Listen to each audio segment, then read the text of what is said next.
Good morning all of you. आज हम अपना पार्ट 10 महापुरुष स्वामी विवेकानंद जी का चैप्टर पढ़ेंगे। तो इसमें देखिए हम सबसे पहले पढ़ेंगे पाठ प्रवेश। प्रस्तुत पाठ में लेखक ने महापुरुष स्वामी विवेकानंद जी के आदर्श जीवन के माध्यम से सद्गुणों का विकास करने और मानवता के कल्याण के लिए कर्मशील बनने की प्रेरणा दी है।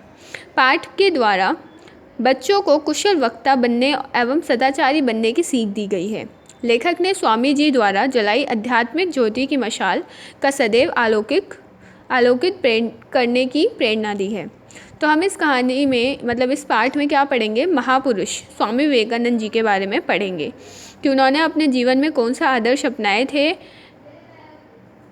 और कौन सा आदर्शों द्वारा वो अपने जीवन भर सद्गुणों के रास्ते पर यानी अच्छे गुणों के रास्ते पर चलते रहे और उन्होंने हमेशा मानवता का कल्याण किया है। तो हमें भी इस चैप्टर से, इस पाठ से यही सीखने की प्रेरणा मिलेगी। पाठ के द्वारा बच्चों को ये बताया गया है कि वो कैसे एक कुशल वक्ता बन सकते हैं, स्पीकर बन सकते हैं, है ना, एवं सदाचारी बनने की सीख दी गई है। और ये बताया गया है कि हमें दूसरों के साथ कैसा व्यवहार करना चाहिए, सदाचारी बनने की हमें इसमें सीख दी गई है।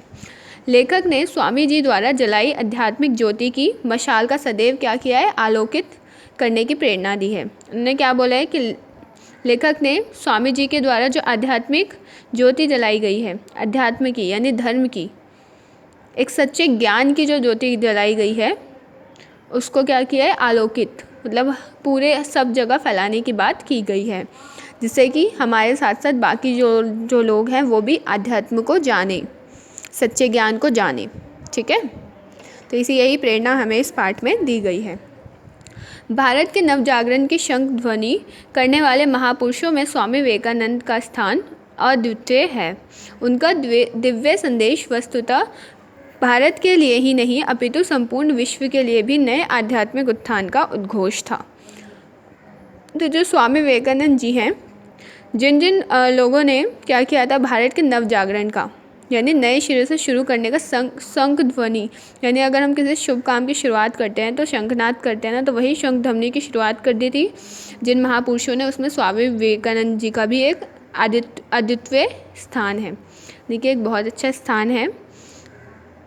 उनका दिव्य संदेश वस्तुतः भारत के लिए ही नहीं, जो उन्होंने संदेश दिया था वो भारत के लिए नहीं अपितु संपूर्ण विश्व के लिए भी नए आध्यात्मिक उत्थान का उद्घोष था, बल्कि पूरे विश्व के लिए उन्होंने ये संदेश दिया था।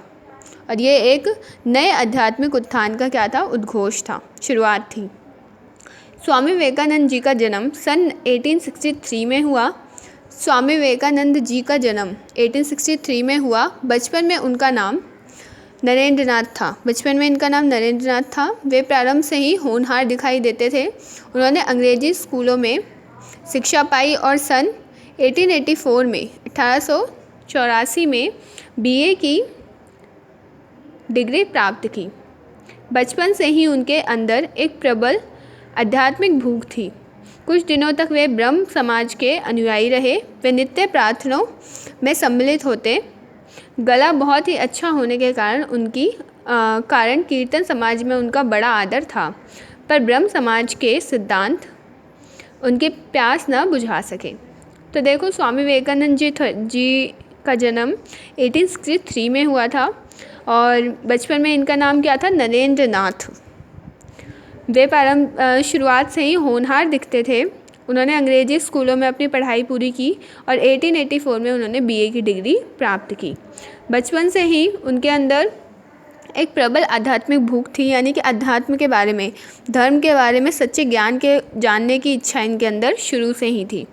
कुछ दिनों तक वे ब्रह्म समाज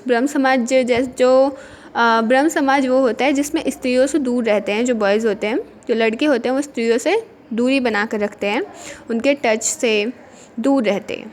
ठीक है, उनसे मतलब नहीं रखते हैं, कोशिश करते हैं कि कम से कम मतलब हो। तो ये ब्रह्म समाज के क्या बन गए, अनुयायी बन गए, यानी उनके क्या बन गए, स्टूडेंट बन गए। ठीक है, और ब्रह्म समाज को अच्छे से फॉलो करने लगे। वे नित्य प्रार्थना में सम्मिलित होते। रोज़ वो प्रार्थना में सम्मिलित होने जाते, उपस्थित होते, यानी गला बहुत ही अच्छा होने के कारण इनको कीर्तन समाज में बहुत ज़्यादा आदर मिलने लगा, क्योंकि इनका गला अच्छा था।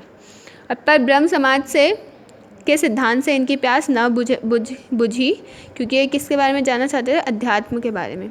सत्य की खोज में वे इधर उधर भटकने लगे। उन दिनों स्वामी रामकृष्ण परमहंस के प्रति लोगों की बड़ी श्रद्धा थी। नवयुवक नरेंद्रनाथ ने भी उनकी सत्संग के लाभ उठाना प्रारंभ किया और धीरे धीरे उनके उपदेशों से वे इतने प्रभावित हुए कि उनकी भक्त मंडली में सम्मिलित हो गए। फिर क्या हुआ? जो नवयुवक नरेंद्रनाथ जी हैं, उन्होंने क्या किया? सत्संग में शामिल हुए।